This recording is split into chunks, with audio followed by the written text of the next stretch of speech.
Welcome back to another episode of Balance Your Wealth. This week, we got a fun one coming for you guys. We're going to dig into bad social media advice. So we've all seen the, financial advisor, financial gurus on TikTok and Instagram, wherever else, giving their hot takes. So we're going to dig into them this week and debunk some of them. So Sean, you want to go ahead and get us kicked off with yours?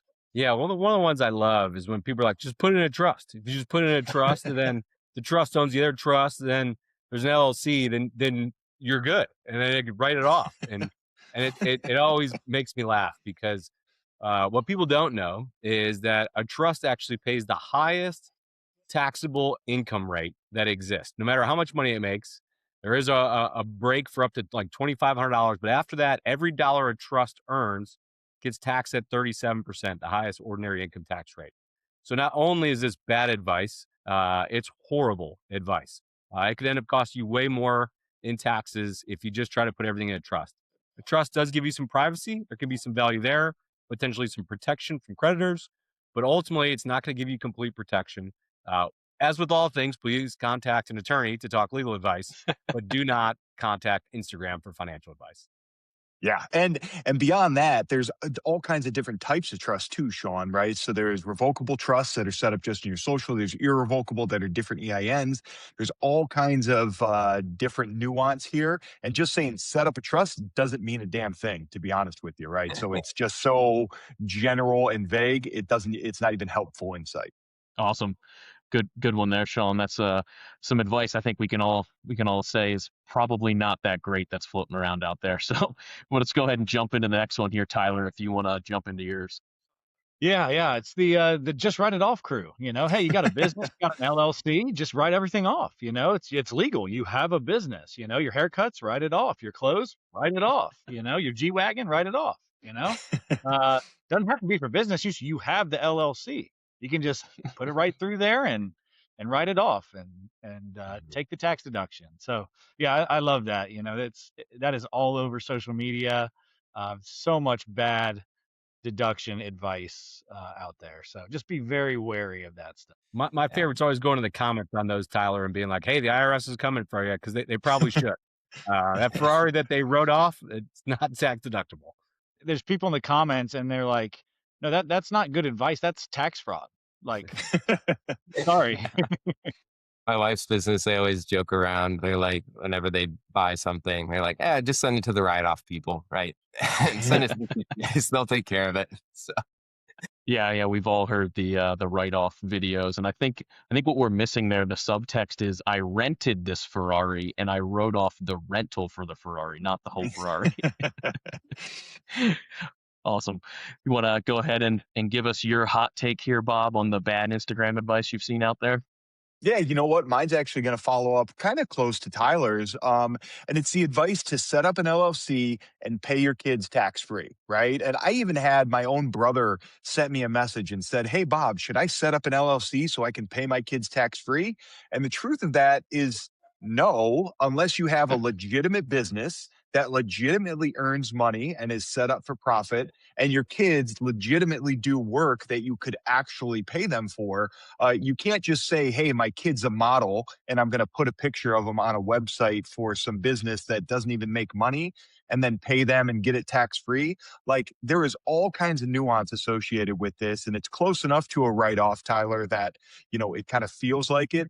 But anybody that tells you, hey, yeah, just pay your kids through your LLC and, it's tax free to them and you don't have to pay taxes on it.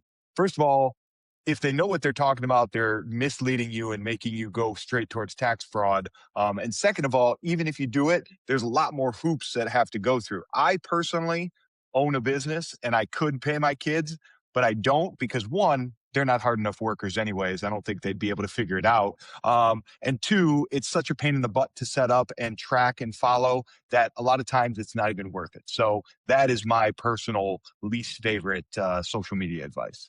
The part of that I love that I see all the time is all about the custodial Roth IRAs and pay your kids, set them up, to be millionaires by the age 18. Mhm. My 12-month-old is not going to be earning money. So when people are like from 0 to 18, if you fund it $100 a month, they'll be millionaires. That's not accurate, right? That's a sales tactic, right? So Mhm. love the custodial Roth IRA if it makes sense. I don't know. We got to go. So I'm putting those kids to work. I'll find a way to write it off. Hey, Someone's got to. Nick, as long as it's legitimate, right? You start, making goat cheese or something like that, and the boys are out there, doing whatever they got to do to take care of those goats. But yeah, churning the butter, I don't know what they got to do, but just make it legitimate. All right. Awesome. All right. Well, one of my least favorite things to laugh at on social media is all the hot stock tips and day trading strategies specifically, and whether it's stocks or crypto or whatever the interesting thing is of the day. And then people that try to promote this are always just selling a course, right? Where they're trying to that's actually how they make money. They don't make money on the actual act of day trading. They make money on the act of selling educational courses on day trading. And like, quite frankly, like the returns that a lot of them advertise too, where it's like, oh, I make 1,000 or 1,000,000% return on this thing. And it's like, if you did that and you have tens of millions of dollars in the bank because you're so successful, I highly doubt you would care about selling this $50, $100, or $2,000 educational course, right? Like, you could be sitting on a beach with Mai Tais if you made that much and if you're such a prolific day trader. So, like, the argument kind of breaks through the cracks when you start like thinking about it a little bit more. So anyway, feel free to laugh with me at those folks. It always amazes me like how greedy people can be because they know it deep down their soul it can't be real, Nick, but then they're still like, but maybe it's true, then they call us, they're like, is this possible? It's like, nah, I wish it was, but it's just not, so don't take that advice. Yeah, definitely. And, it's in this day and age too, it's so easy to take and manipulate a screenshot or, a chart of your trades or anything like that to say, hey, I made 1,000%, 1,000,000%, whatever it is on these trades, and here's my record.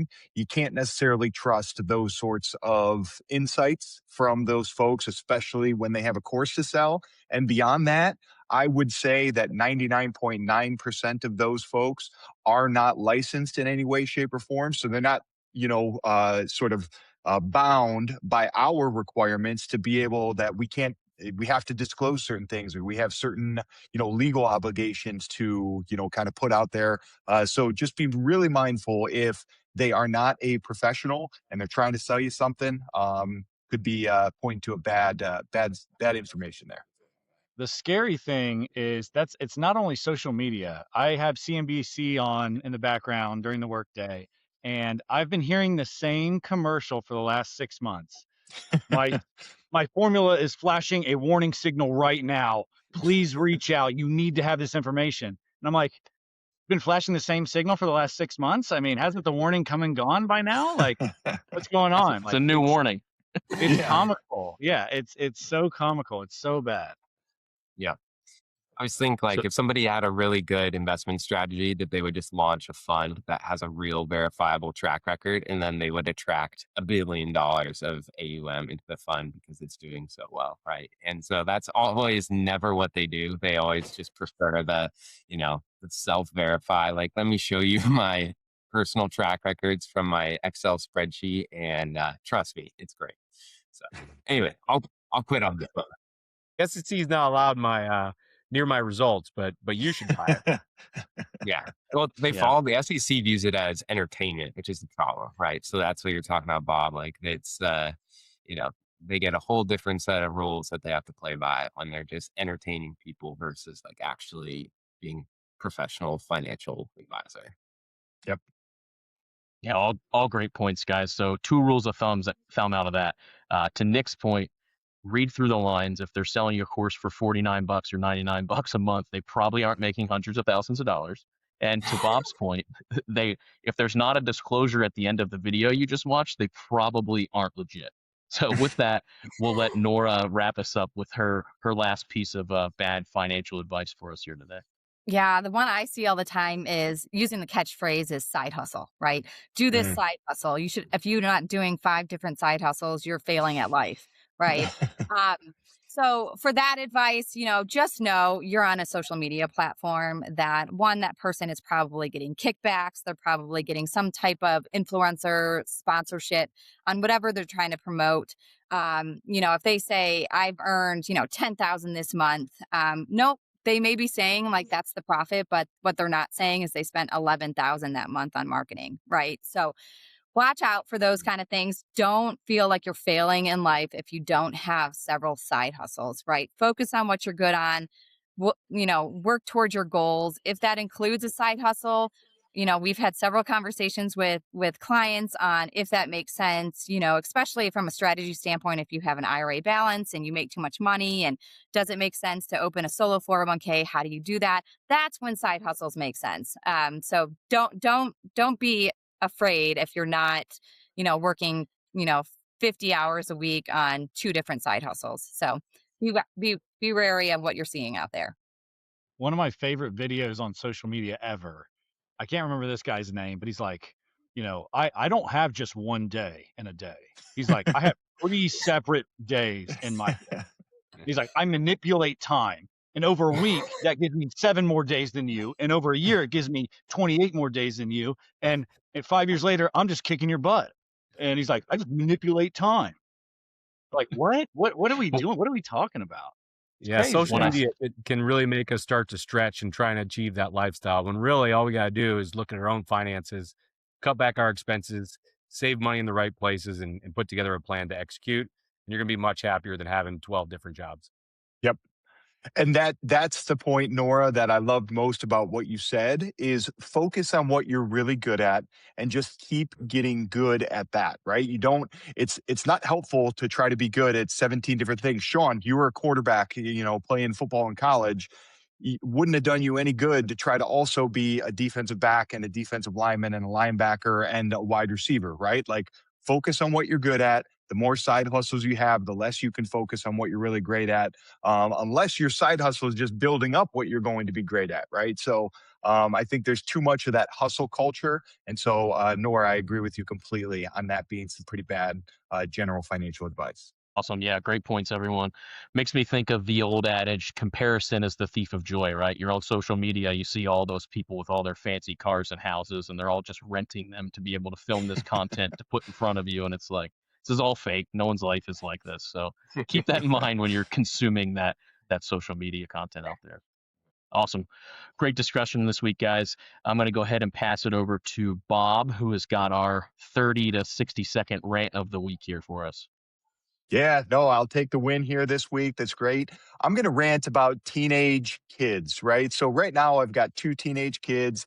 My oldest is 18. She's driving. And all of a sudden, she thinks she doesn't need to ask permission anymore to go places or do things. It'll just be, she just ends up at the tanning salon or ends up getting a acai bowl with some boy that I've never heard his name before, right? Or going to the grocery store or the mall, right? Like, you're under my roof, you still need to ask permission to go do these things, right? So, I understand that there's a certain level of freedom that comes with it. And hey, now we've got a built in Uber driver, DoorDash driver, go pick up the food driver, all this fun stuff.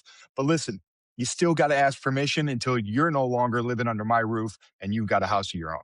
So, oh, by the way, I think since this is a social media episode, I think if I actually post this one on social media, she'll actually see and listen to something I say to her versus the way it usually gets, which is just right over her head or through one ear out the other. Awesome. Something tells me if she sees it, the behavior is not going to change and she's not going to acknowledge that she saw it. Probably not. Thanks for joining us for another week of Balance Your Wealth. We look forward to seeing you next week, everyone. Thanks, everyone. Thanks.